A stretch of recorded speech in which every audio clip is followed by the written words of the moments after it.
ACT Wazalendo.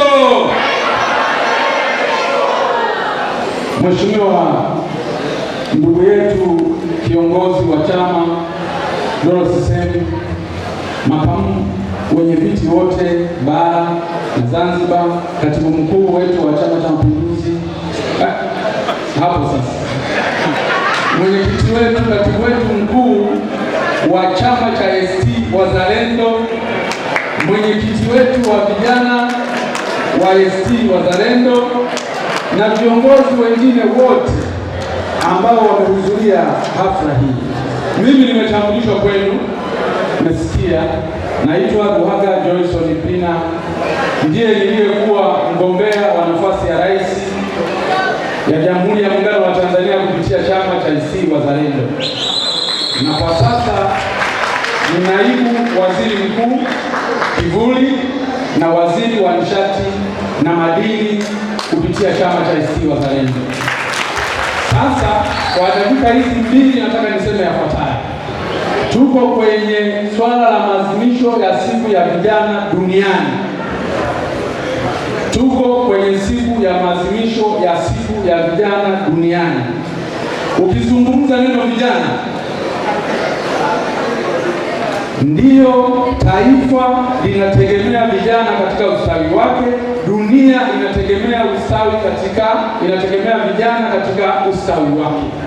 Kwa hiyo unapozungumza maadhimisho ya vijana, unazungumza jambo kubwa sana kwenye taifa.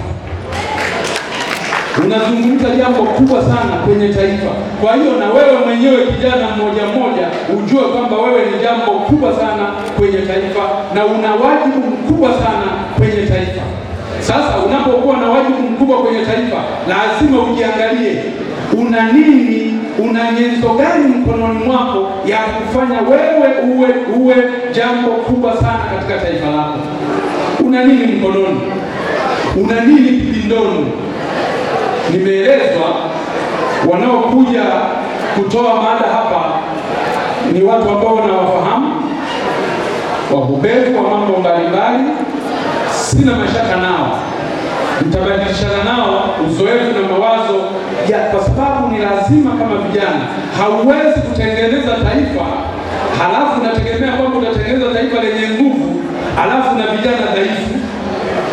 Una vijana ambao hawana ujasiri, una vijana ambao hawana maono, una vijana ambao hawana udhubutu, una vijana ambao ni machawa. Hauwezi kutengeneza taifa katika mazingira ya namna. Taifa lazima lijengwe na vijana wanaojitambua, lazima lijengwe na vijana ambao wako tayari, lijengwe na vijana ambao wana nyenzo mkononi, lijengwe na vijana ambazo nyenzo walizonazo mkononi na kibindoni wako tayari kuzitumia. Hiyo ndiyo umaana wa vijana, na ndipo swala zima la vijana linaweza kulisaidia taifa. Sasa tuna vijana wa ACT Wazalendo, ndio nayeongea nao sasa hivi, vijana wa chama chetu cha ACT Wazalendo.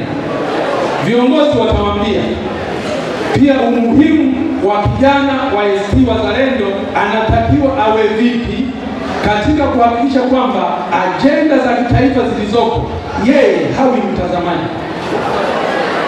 Katika ajenda za kitaifa zilizoko yeye anashughulika nazo. Vijana watawaambia hayo.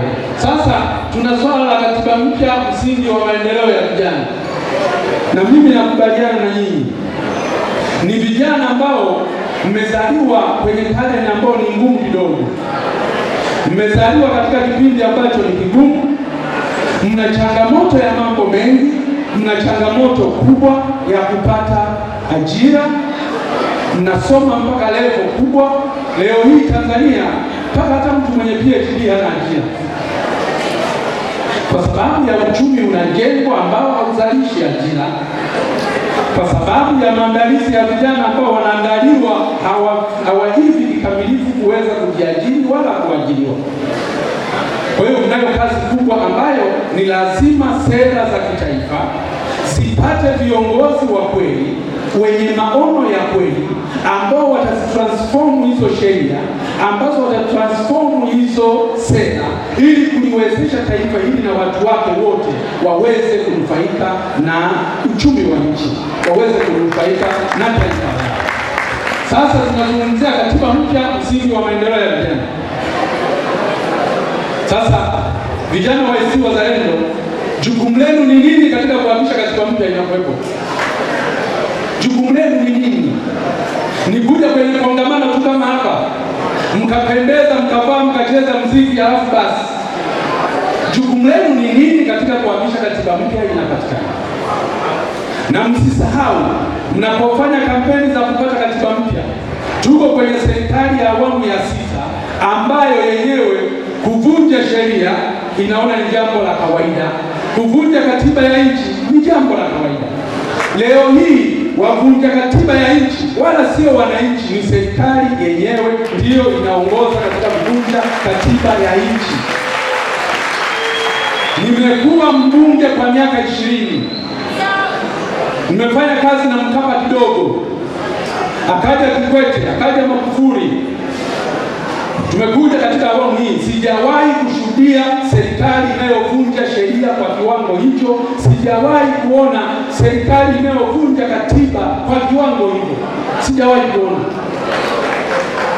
Na hili sijawahi kuona rasilimali za umma zinakabidhiwa mikononi mwa watu mwenye kundi la watu wachache, zikauzwa, zikapigwa bei hadharani, kinyume cha sheria, kinyume cha katiba ya Jamhuri ya Muungano wa Tanzania. Sijawahi kuona.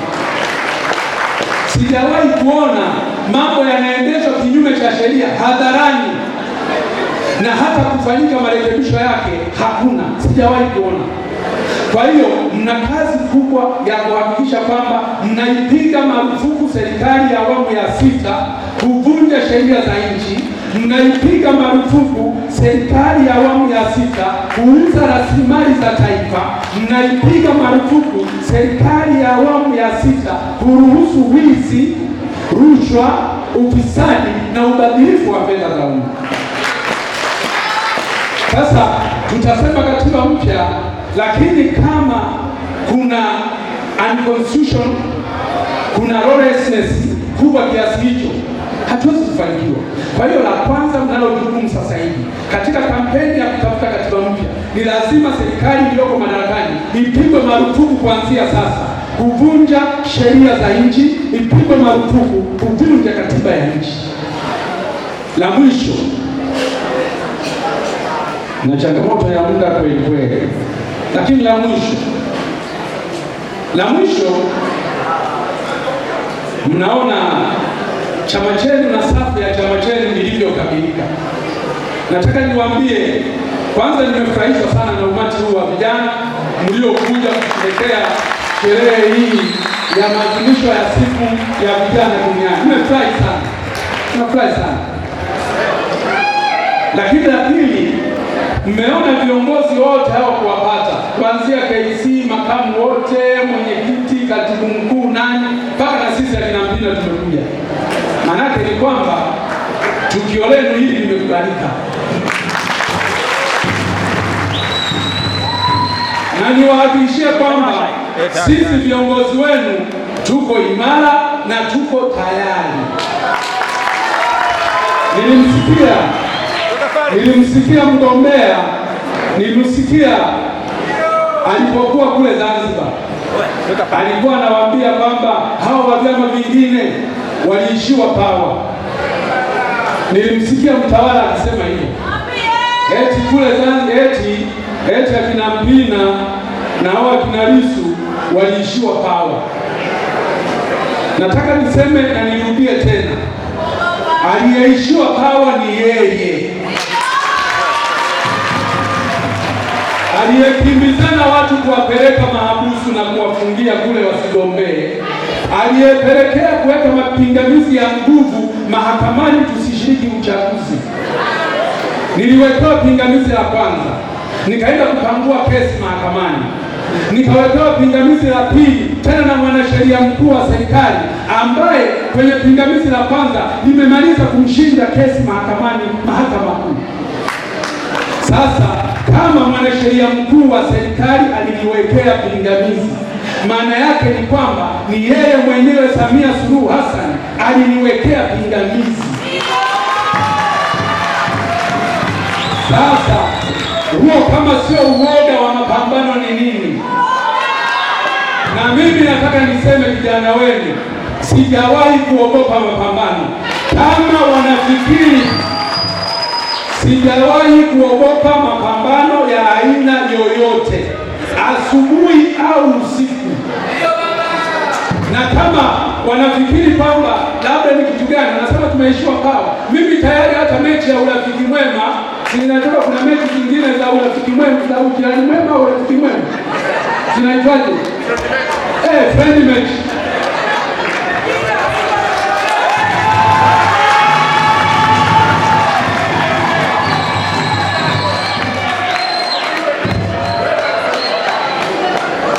ACT Wazalendo, nasema kama wale tume hawezi kuandaa uchaguzi mwingine haraka, basi ufanyike hata zile mechi tu za kiurafiki zile, ili tuweze kuona nani aliishiwa pawa katika uchaguzi wa mwaka 2025.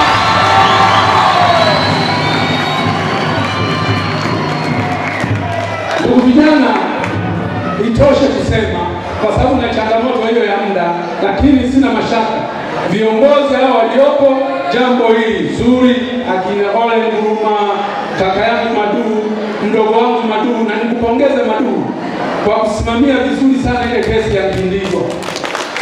Najua hii kesi itaimaliza tu. Kwa hiyo baada ya kusema hayo, niwashukuru sana, niwatakie maadhimisho mema. Asanteni sana.